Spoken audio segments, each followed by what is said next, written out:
Our next learning target is on percents, and our first objective is to learn how to set up a percent proportion.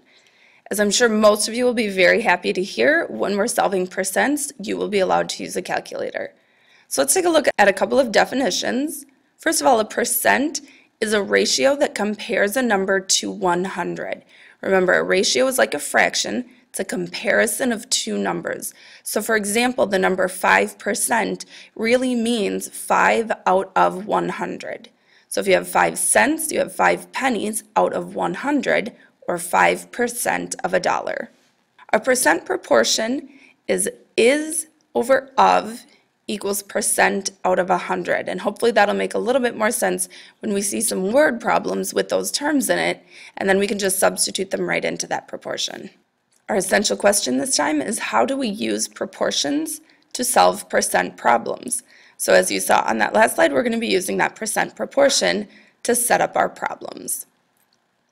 First question, what percent of 42 is 28? So remember that percent proportion is over of equals percent over 100. We substitute what we know and we solve for what we don't. What percent of 42? So in the of spot, we're going to put 42 is 28.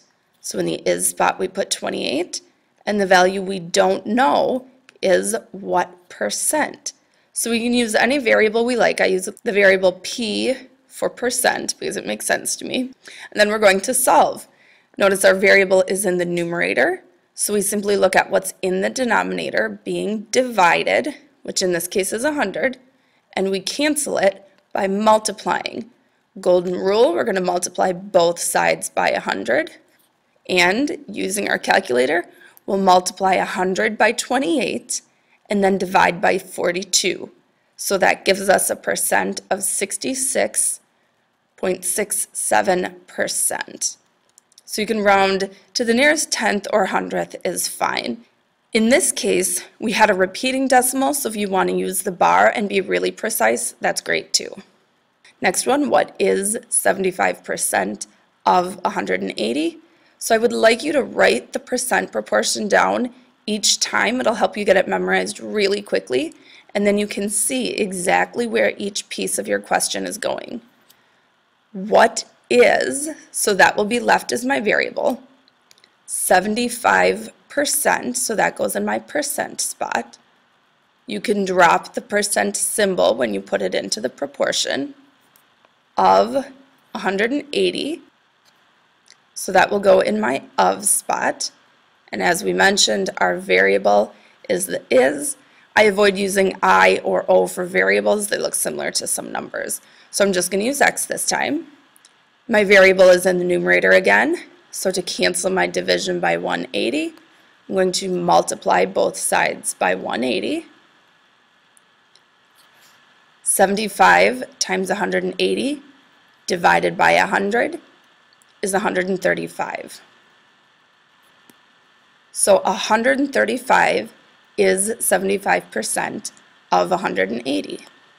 Last question, 60% of what is 75?